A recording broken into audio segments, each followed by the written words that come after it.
pre-qualification.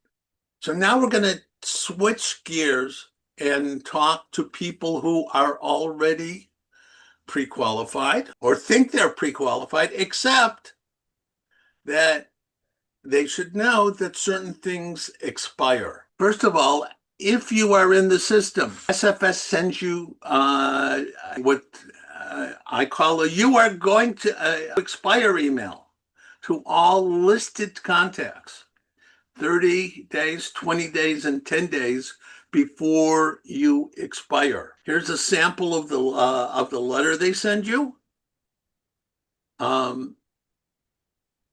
blanked out the who it was sent to, and that means it says very clearly your organization is no longer pre-qualified and not eligible to apply for new grants until you fix the problem. This slide deck is available, at CSI-NY.org/pre-qualify. So what we advise you very strongly to do is to check your expiration date and update your documents if it's going to pre-qualify in the next 2 weeks, because you may need time to answer questions from the reviewers, and you want to make sure if the grant comes out next week or this week and they only give you 30 days, you want to make sure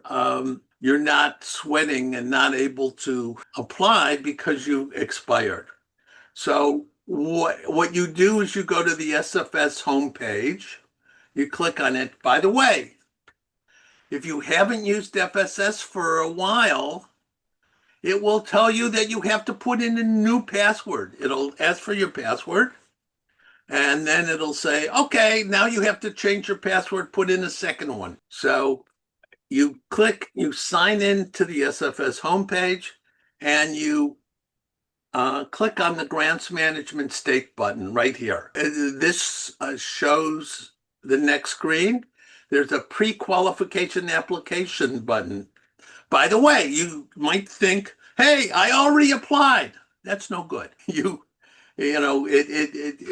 It's confusing, but this is the way it is. Use this button. You'll then go to a welcome page. And if your expiration date is less than 2 months away, you have to update your documents. So how does that happen? Instead of saying pre-qualification application started, it will say expiration date. Now, once you click this button that says update pre-qualification application, the screen will change to pre-qualification application started.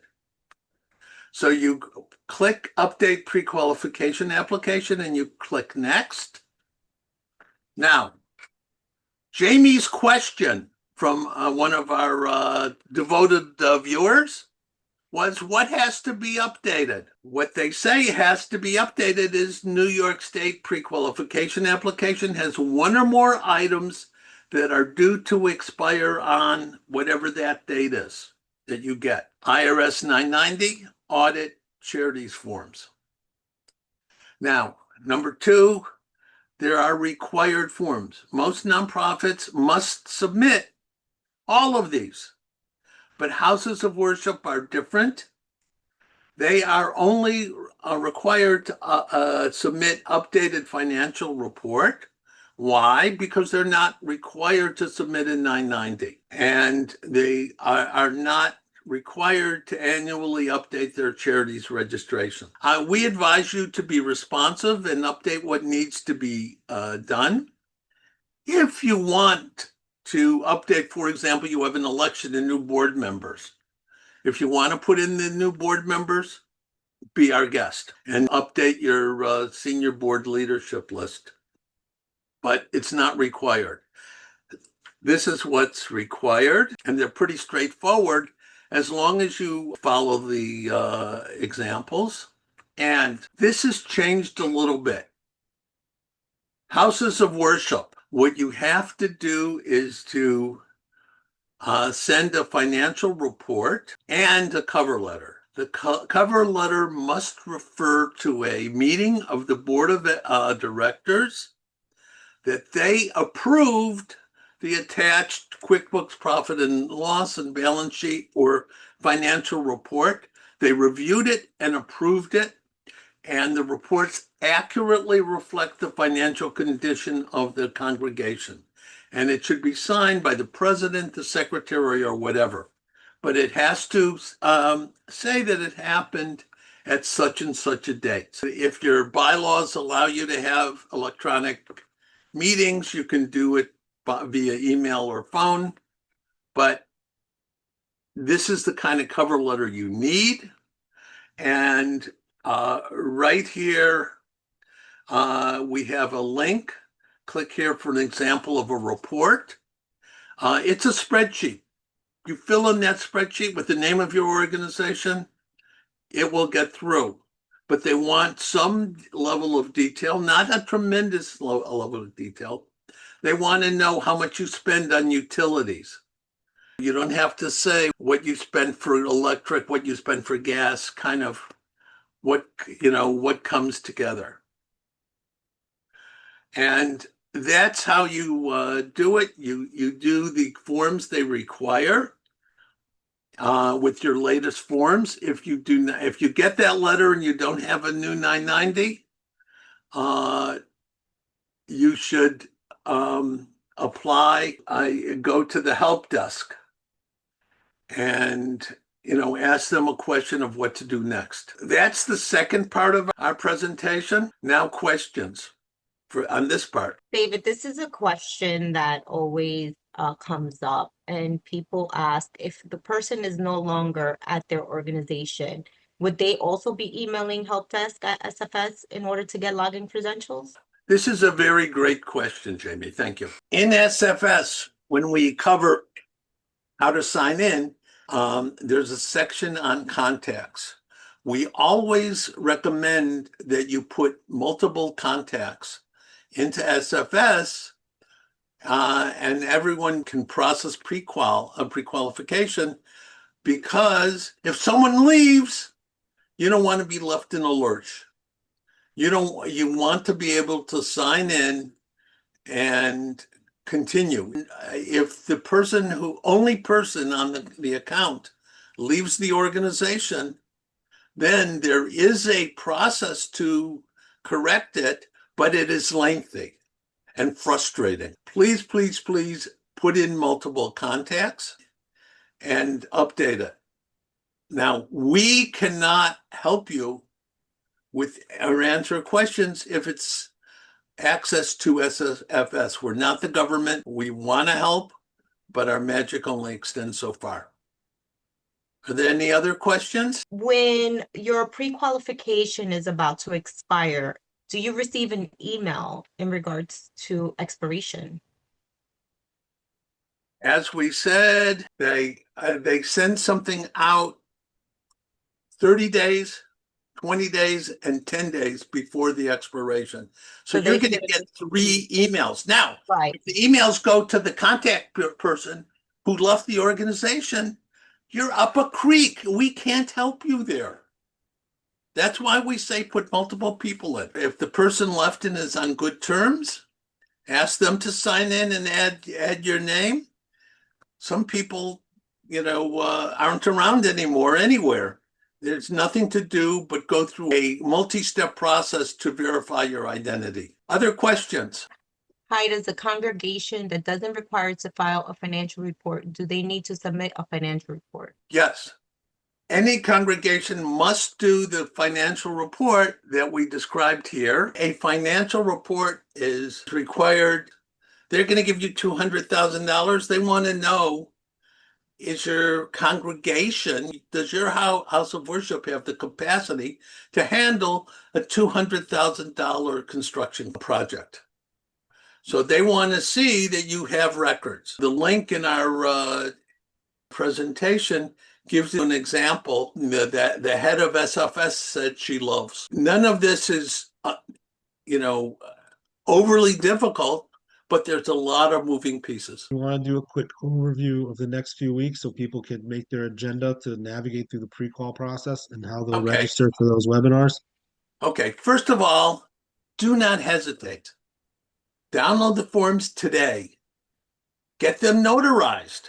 Get the one notarized that has to be notarized. There are fewer notaries around these days, but it used to be every candy store had a notary, but there aren't any candy stores anymore. Every bank. Every What? bank. I said every bank has a notary as well, Every usually. bank has a notary. Yeah, you're right, Jamie. So you go into your bank and you have them notarize the form.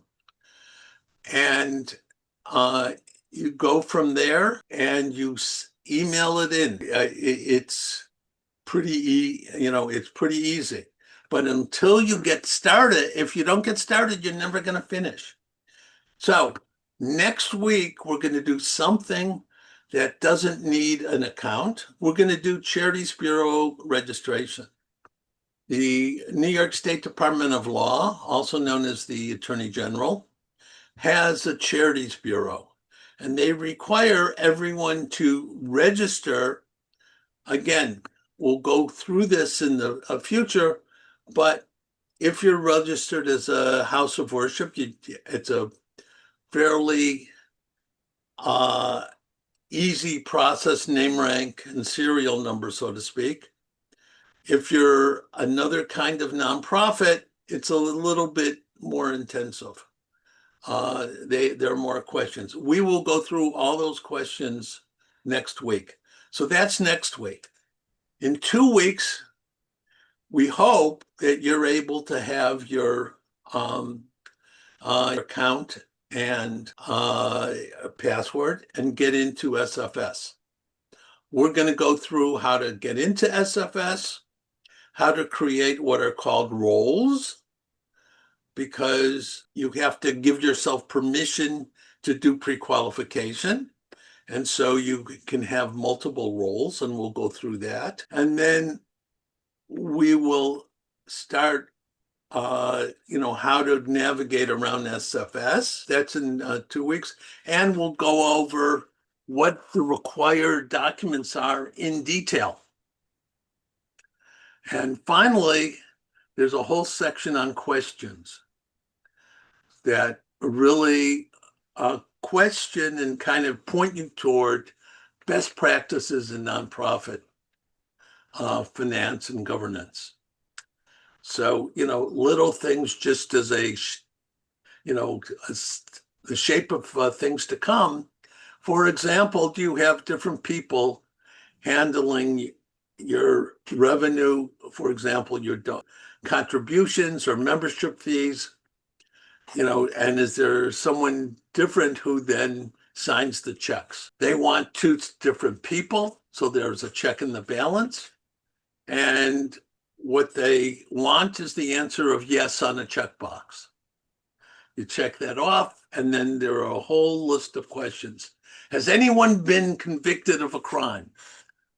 That's a no, hopefully. So those are the kind of things that you have to go through. There's a whole crew of people who are reviewing things, and hopefully we can get you, finished with this process in time to apply for the grants, which is another system altogether. Look, let's take those first few steps David presented and get started. So this is kind of like it's a big cohort. There's 90 of us in this session with David. Hopefully some are just doing updates, so it'll be a little easier. But for those of you who this is your first time at pre-qual, like David said, if you want to stay up with this 4 week session, and it's a little bit faster than we would ideally like it, but hopefully if you start your application to the process now, you'll have your system registration in 2 weeks. And then next week, you do your AG registration, like David spoke about. And at the end of this 4 week program, you'll have a complete pre qualification application and hopefully approved. But it is designed, this cohort is designed that everyone's doing that next step, doing their homework, so that when we all get together next week, we can do those steps and the following, et cetera, and get to the finish line. Otherwise, you're just hearing a lot of fun, great information. So there's a little bit of homework to do. And we divided all of this information into what I call chewable bites. Let's do one step at a time and not overwhelm you. I hope that we made this clear so you know where to go, what to do next. And what you have to do next is download the registration form and the W-9, fill it out, get it notarized, and send it in. Not hard. But it means a trip to the bank. And what I found from personal experience is call the bank ahead of time and make sure the notary is there before you go there. I had to get something notarized, and the bank told me, oh, the notary isn't in today. Come tomorrow. So you have to plan for all those eventualities and work through them. Thank you, Dov. Thank you, Jamie. Thank you to the rest of the CSI team members who are here. And we'll see you next week. Bye-bye.